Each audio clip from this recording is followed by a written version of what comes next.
तलत साहब, बात यह है कि बाल ठाकरे क्या करते थे इंडिया के लिए। पाकिस्तान में लोगों को आज ये बताने की ज़रूरत है कि ये दो कौमी नज़रिए की बुनियाद पर बना है मुल्क। इसमें हिंदुत्व आपको नज़र आती है।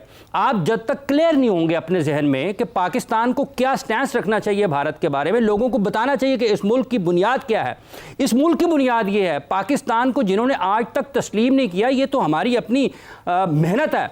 हमने कुर्बानियाँ दी हैं कि हम आज दुनिया में नज़र आते हैं खेल के मैदान में भी। पाकिस्तान आज अगर इस जगह पर खड़ा है और उसको अगर दीवार से लगाने की कोशिश की जाती है, ये सूर्य कुमार यादव की क्या हैसियत है, बैसियत है कप्तान इंडियन क्रिकेट टीम, ये सारी की सारी कार्रवाई पीछे बीसीसीआई की भी कोई हैसियत नहीं है, कोई अहमियत नहीं है। ये नरेंद्र मोदी है। असल आप उस घर तक पहुंचे जो इस मुल्क के दर पे है, जो इस मुल्क है, जो इस मुल्क के अमन का, इस मुल्क के इस खित्ते के अमन का और पूरी दुनिया के अमन का, और जो खेल, जिसको ये जो खेल क्रिकेट है, जिसको शुरफा का खेल कहा जाता है, उसने जिस अंदाज में उसमें सियासत घुसाई है कल, ये पाकिस्तान को क्लियर हो जाना चाहिए इसके बाद में कि असल निशाना कौन है। अफवाज पाकिस्तान निशाना है, पाकिस्तान की रियासत निशाना है। अपनी नाकामियों को छुपाया जा रहा है। जाके राज्यसभा को सुने, उनकी लोकसभा के लोगों को सुने, जो कांग्रेस में लोग उनके बारे में बात कर रहे हैं। अपनी कौम को तो वो जवाब नहीं दे पाए हैं और आ गए हैं अपनी नाकामियों को छुपाने के लिए अब क्रिकेट के मैदान में। और हमें भी इस जो छतरी है ना उठा के, स्पोर्ट्समैन स्पिरिट, ये दो तरफा चीजें होती हैं, एक तरफा कभी भी नहीं होता। पाकिस्तान क्रिकेट बोर्ड को, हुकूमत पाकिस्तान को और पाकिस्तान के अवाम को, पाकिस्तान के मीडिया को इस मामले पे खड़ा होना चाहिए और हर जगह पर इनकी न सिर्फ मजम्मत की जानी चाहिए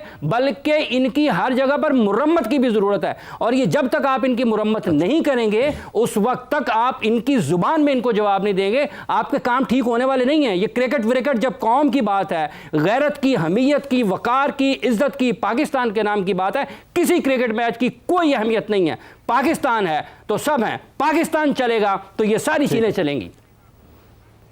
मैं आपके पास वापस आऊंगा। इसी जिस तरीके से आपने बयान किया, ये बयानिया जो है, आप खुद स्पोर्ट्स के जर्नलिस्ट हैं और आपके लिए खुद शायद हैरान कुन होगा कि आपको किस तरह इन मामलात के ऊपर रद्द-ए-अमल देने की ज़रूरत महसूस हो रही है, क्योंकि हालात इस किस्म के बना दिए गए हैं। सवेरा, अगर मैं वापस से इसके ऊपर जाऊं तो अगर हम यही बॉटम लाइन लें कि तमाम का तमाम निज़ाम रिग्ड है, टॉप से लेके बॉटम तक जो क्रिकेट चलाई जा रही है, इसके ऊपर बड़े बड़े लेजेंडरी लोग जो हैं, चले पाकिस्तान को आप छोड़ दें, हमारा तो दे कैन से कि we have an axe to grind, लेकिन माइकल होल्डिंग जैसे जो लोग हैं, जब वो भी ये कहते आपको सुनाई देते हैं कि किसी मुल्क को आप ये ताकत नहीं दे सकते कि वो डिफाइन करे क्रिकेट किस तरीके से खेलनी है। ऑस्ट्रेलियंस के कमेंट्स इसके ऊपर मौजूद हैं। तो अब ये जो हमारे साथ हुआ, ये तो पाकिस्तान स्पेसिफिक है। इसके बाद तो फिर फैसला ये नहीं होना चाहिए कि कौन सी ट्रॉफी खेल, इसके बाद फैसला ये होना चाहिए कि नो क्रिकेट विद इंडिया।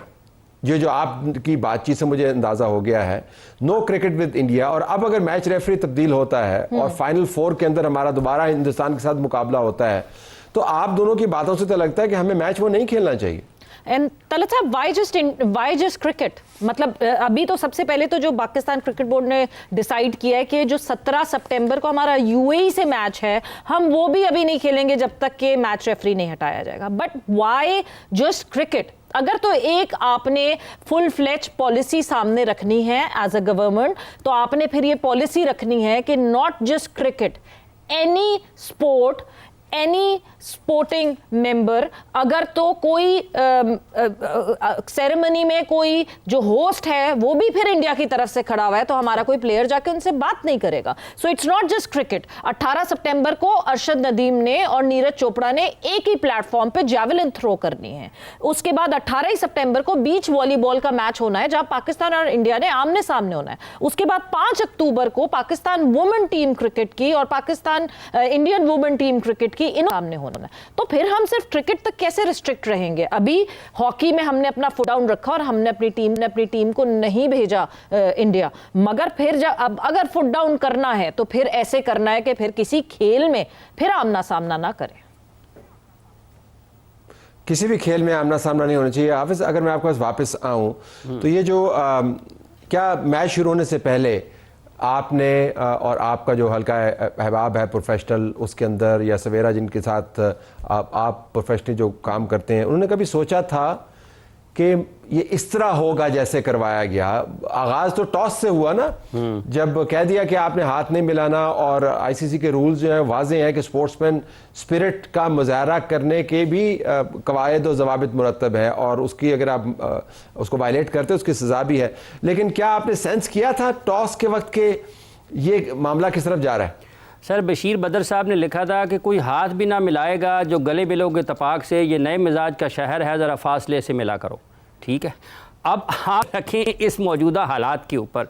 मैं तो सर गुज़िश्ता 2 दहाइयों से मेरे इर्द गिर्द तो लोग कहते हैं कि जफ्फियाँ डालो, इंडिया के साथ क्रिकेट खेलो, सकाफती ताल्लुकात बहाल करो, ठीक है जी, इनके साथ खेलों के ताल्लुकात बहाल करो। पाकिस्तान के लोगों को खड़ा होना है सर, इंडिया तो मसला है ही है, हमें अपने लोगों को भी बताना है कि आप भी अपनी सोच बदलें। मैं तो तवक्को ही उनसे ये करता हूँ, मैं तो इससे ज़्यादा की भी तवक्को कर सकता हूँ, क्यों तो हम तो बरसों से देखते हुए आ रहे हैं। 99 में पाकिस्तान की टीम इंडिया गई थी ना सर, तो उस वक्त एक लंबे अरसे के बाद गई थी तो फिरोज शाह कोटला का पिच उखाड़ दिया गया था पाकिस्तान के टेस्ट मैच से पहले। वो किसने किया था? वो हमने तो नहीं किया था। 96 में जब इंडिया में वर्ल्ड कप हो रहा था, उस वक्त वहां पर जब पाकिस्तान की टीम गई थी, जब सईद अनवर और आमिर सुहेल बैटिंग कर रहे थे, तो एक आपको सुई गिरने की आवाज भी आ जाती थी। 99 में जब पाकिस्तान की टीम टेस्ट मैचेस खेलने के लिए गई थी, जब शोएब अख्तर ने आउट किए थे राहुल द्रविड़ और सचिन तेंदुलकर को, आपको स्टेडियम खाली करवाना पड़ा था। 96 के ही वर्ल्ड कप में जब इंडिया हार रहा था श्रीलंका से, तो स्टेडियम में आग लग गई थी। वो किसने लगाई थी? और ये जो आग उस वक्त उन्होंने अपने स्टेडियम में लगाई थी, आज ये आग उनकी लगाई हुई पूरी दुनिया की क्रिकेट को अपनी लपेट में ले रही है, और ये बाकायदा एक मंसूबे के तहत है। अब जिम्मेदारी किसकी है? England, Australia, New Zealand, south Africa, ये जो तमाम ममालिक, आपने माइकल होल्डिंग का जिक्र किया, उन्होंने ये कहा था कि ये जो इंटरनेशनल क्रिकेट काउंसिल है, ये तो एक इवेंट मैनेजमेंट कंपनी बन के रह गई हुई है। खड़े किनको होना है? ये जो अलम बरदार हैं आज़ादी इजहार के, ये जो अलम बरदार हैं बराबरी के, बुनियादी हुकूक के, मसावी हुकूक के, मुसावात के, England, India, south Africa, New Zealand, ये सोए क्यों पड़े हैं? इनकी जुबानें क्यों बंद हैं? इनको नज़र क्यों नहीं आ रहा कि शुरफा का खेल, जिसको दागदार कर दिया है नरेंद्र मोदी ने अपनी गंदी सियासत की वजह से, जिस खेल को आप मिलाते हैं, मुल्कों को मिलाता है, लोगों को मिलाता है, उस खेल के जरिए आप उसको एक दूसरे से, लोगों से दूर कर रहे हैं। ये जो कल इस इंडिया के कप्तान ने किया है, क्या इसके बाद भी किसी के जहन में कोई खदशा, किसी के जहन में कोई दूसरी राय है? किसी के जहन में ये कोई मोहब्बत का, प्यार का कोई इनको नजर आता है? इसलिए तलत साहब, पाकिस्तान को अपनी जगह पर, पाकिस्तान के लोगों को, पाकिस्तान के मीडिया को ये ढोल बजाने बंद कर देने चाहिए। Indian cricket, Indian cricket. अब इसके साथ हमें क्या करना है? हमने अपनी टीम को ठीक करना है, हमने पिटाई लगानी है। नकवी साहब आज तो बयान दे रहे हैं ना, ये कल जब ये हुआ है, पाकिस्तान टीम तो ये तवक्को नहीं कर रही थी। अगर ये तवक्को कर रही होती तो ये बढ़ बढ़ के हाथ मिलाने के लिए ना जाते, ये तो रिएक्शन पे गए हैं। इनको प्रोएक्टिव रहना चाहिए था, इनको बात करनी चाहिए थी वहां पर जाकर। अगर वो बोला है सूर्य कुमार यादव, हाफिज आपने कहा कि हमने मार लगानी है, लेकिन जब हमने मैच ही नहीं खेलना तो मार लगाने का सवाल जो है ना, वो तो खैर खत्म ही हो जाता है ना। जब मैच ही नहीं खेलना, जब खेलना ही नहीं है, तो फिर तो वो तो मरम्मत जो है और जो तमाम मामलात है वो सफाई